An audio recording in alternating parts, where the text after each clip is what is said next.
Salut, c'est Stéphane et décidément j'aime bien cet endroit, donc je vais faire plein de vidéos ici je pense.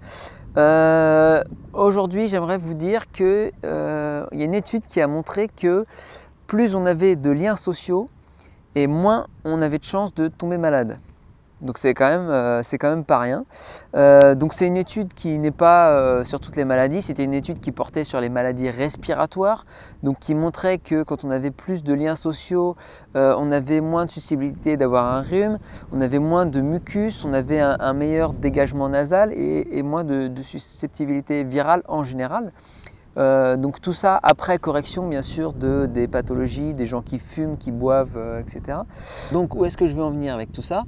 Eh bien, tout simplement, essayez autant que possible de vous entourer. Alors, je sais très bien que les maladies chroniques, les fatigues chroniques, ça a tendance à isoler au contraire.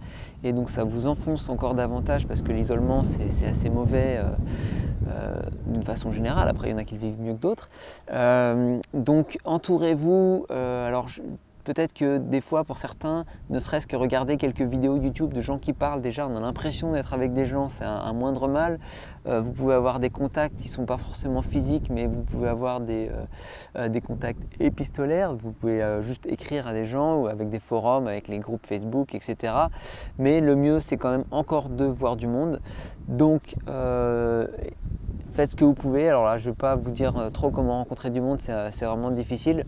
Comptez sur la famille, comptez sur vos amis, sur ceux qui vous comprennent, ceux qui comprennent la maladie. Voilà.